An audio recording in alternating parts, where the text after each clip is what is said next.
I think the more important way to answer your question is not talk about some of the general stuff or inflation or even against the stock market, is to admire how it's performed in an environment wasn't as conducive as it is now. So that would argue that I still think it has to go a lot higher over time, but I think a reasonable target of 4,000. And remember, when you're in all-time highs, other than a psychological number, there's no real resistance. So, pick 4,000. Yeah, that'll be a round number and so forth. And, Wall Street has treated gold like kryptonite. I think half of 1% of portfolios are assumed to have some exposure to gold. Can you imagine if people just went to 1 or 2%? It's still a very, very viable market for the long term. Gold's relentless march higher is starting to look less like a rally and more like a reset of the global financial order. With prices now hovering just under $3,600 an ounce, veteran market analyst Peter Grandich told Commodity Culture that the move is not only justified, it may still be in its early stages. For Grandich, who famously exited traditional stocks and bonds nearly 5 years ago to focus entirely on physical gold, the metal's surge is validation of a thesis he has been pounding the table on for decades. Gold is the ultimate form of money, and its time has come again. Grandich points out a striking irony. Despite gold outperforming both stocks and bonds since the turn of the millennium, most North American investors remain underexposed. He notes that in China, families buy gold on weekends as casually as Americans buy consumer goods with credit cards. Meanwhile, financial advisors in the West, many too young to have lived through prior cycles, still push stocks and bonds as the only viable long-term investments. For Grandich, this disconnect between perception and reality is part of what makes the gold trade so powerful. The veteran analyst also drew a parallel to the early 1980s, when a then-unknown Robert Prechter shocked Wall Street by forecasting that the Dow would soar to $3,600, at the time considered ludicrous. History, of course, proved him right, and Grandich sees a similar disbelief in today's gold market. The price may already feel stretched to some, but he argues the fundamentals for gold, central bank accumulation, de-dollarization, eroding fiat credibility, are stronger than ever. His base case now calls for $4,000 gold, with the potential for much more as mainstream capital finally rotates into the sector. Now, we present the clips from Peter's interview. Before we continue to discuss this, please subscribe to our channel and activate the bell icon for timely updates, and enjoy the video. Well, as somebody who almost 5 years ago decided to sell all his stocks and bonds to own physical gold, and then give that advice to a financial planning group that I'm part of, and of all our clients, only one listened.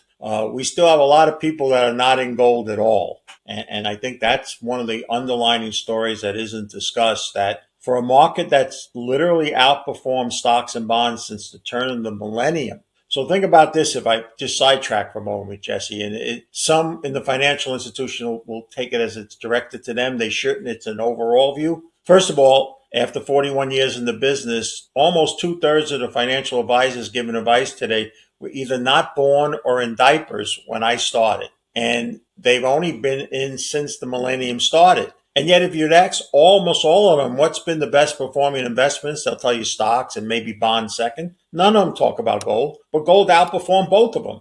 And yet, here, as you pointed out, as we hit 3,600, still not any really widespread interest in North America. And I think when you go to other parts of the world, there is. Look, in China, Jesse, and I know you're familiar with this, on weekends they go shopping to buy gold. Here we go shopping with money we don't have to buy things we don't need. So I just think the underpinning, even though the price is up, and this is very important, maybe others might not say this, but I think it's worth hearing. So when I started in the business in the early 1980s, most people perceived stocks were dead.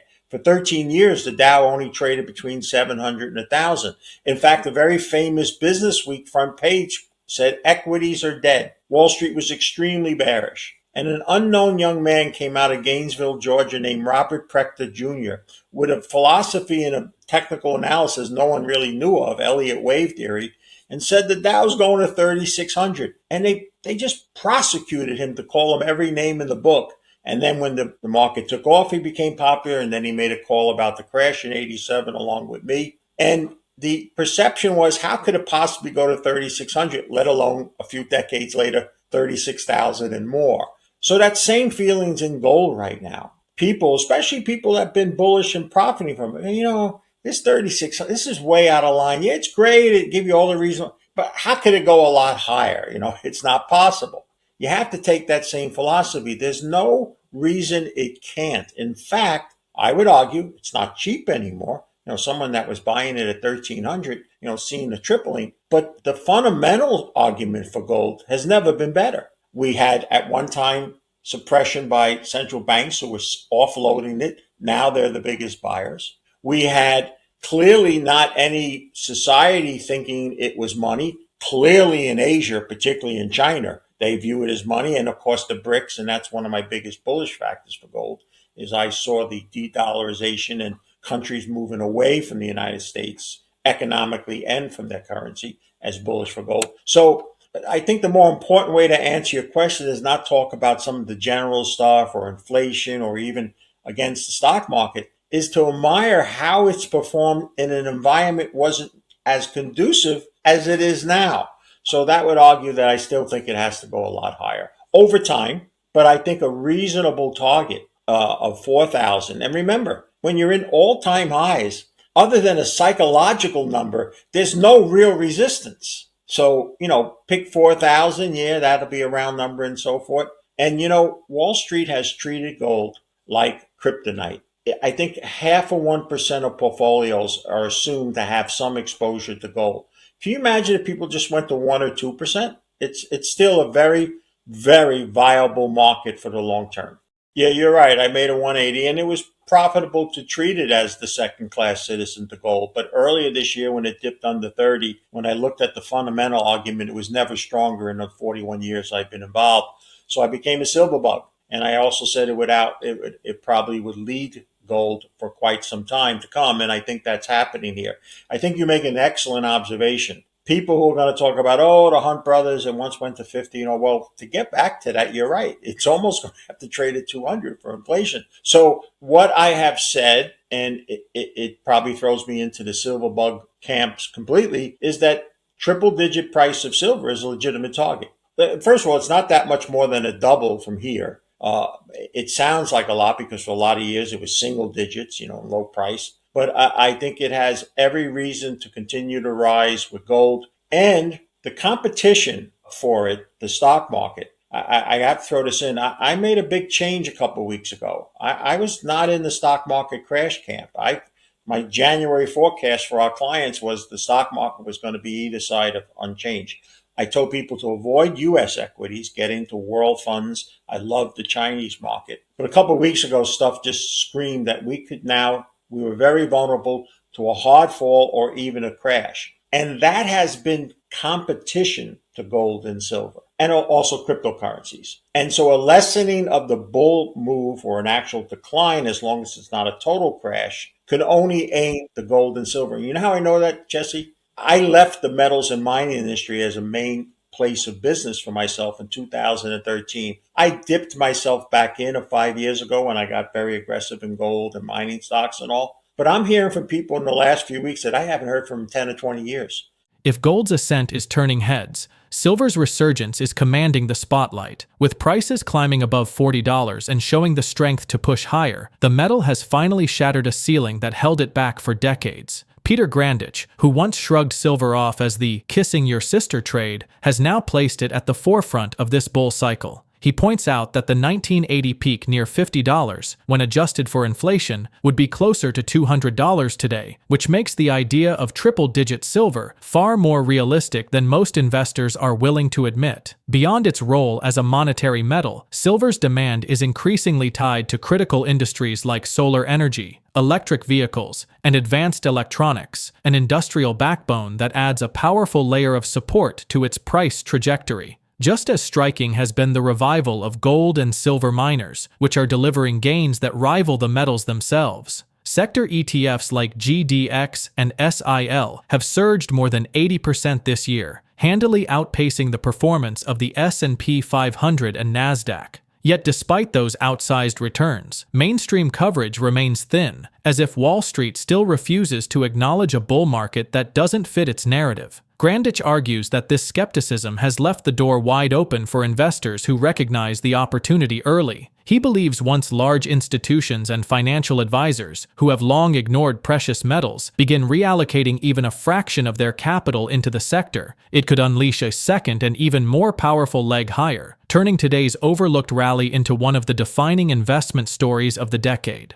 Well, much of the mainstream financial media in the U.S. is tied to the hips of the financial service community. They're not going to write things go against it. They're advertisers, So I never expect them to write glowing stories about that, because gold and silver have been treated like kryptonite since I've been in the business by the financial service industry. And I don't expect that to change until the public overrides that demand and says, hey, listen, I'm listening, or I got this neighbor and they're killing it, and blah, yada, yada, yada, yada. And so that's when I think the public will come to it. The mining stocks, even the exploration, and they're two different species, and I'll address them both. The mining stocks, as I said earlier, when I originally sold some of my physical gold in the beginning of the year at 3,500 to buy the major gold producers, which greatly outperformed the performance of the physical gold, they have many quarters ahead of just unbelievable, legitimate printing money through free cash flow. And what will happen for them and what will keep that sustained for them is, as we peter out in the stock market here, and we're seeing a lot of companies now not meeting the low end earnings estimates, so they can always say they beat them. These generalist money managers are going to hear about these mining companies. Look at Newmont Mining. Maybe today, as you and I record, depending on if Palantir gets hit enough and Newmont is rising, it's going to be the best performing stock in the S&P 500. Right now, it's number 2. And so that means it's outperforming 498 other general equity stocks. And yet I would tell you that if we looked at people's portfolio, not half of 1% have Newmont Mining in it. So there's still so much upside demand for mining shares, and they should do well. But where I went to, and it's the most riskiest and speculative end of it, and remember, Wall Street created the word speculating, so don't really call it what it really is, and that's gambling, where you have to be mentally and financially prepared to lose part of all your capital.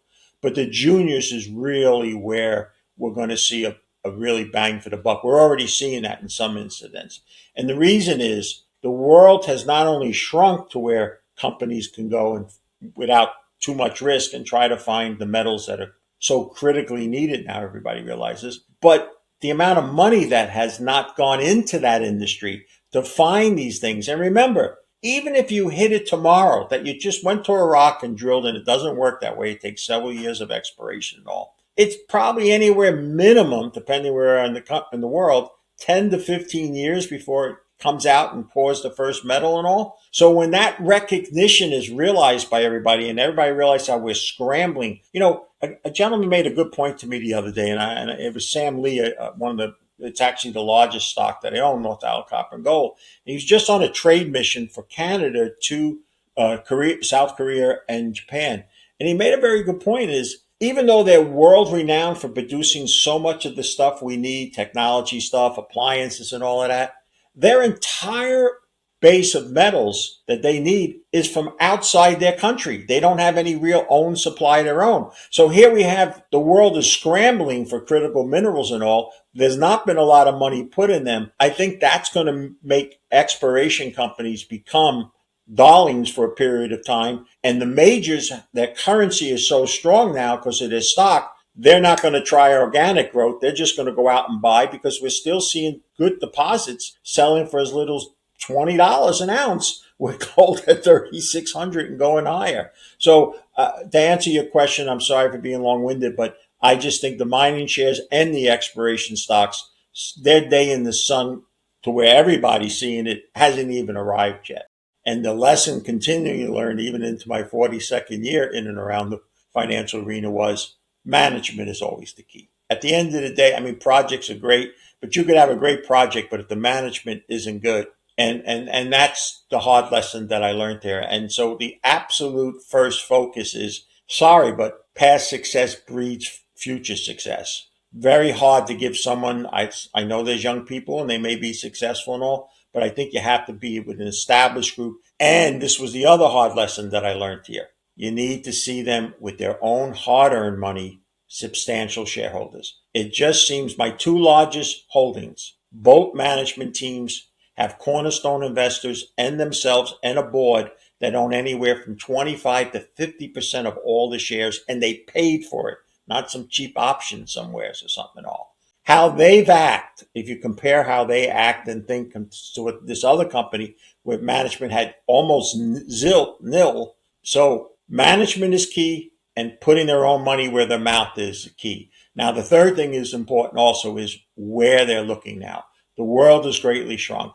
If you and I were at a gold show and I used to speak to them regularly at 25 years, we could have spun the globe, went like this and say, yeah, we can go there, Jesse. Not anymore. In fact, much of almost all of my ownership, other than one particular case, is tied to North America. And that doesn't mean you can go anywhere in North America. Forget California. That's not a place you're ever going to want to be exploring and all. But so I just think that management, it starts with management. I know it's hard because it's a very small industry. There's a handful of names that are always put out there. And because they're always out there, people assume they're experts, and they assume they're experts.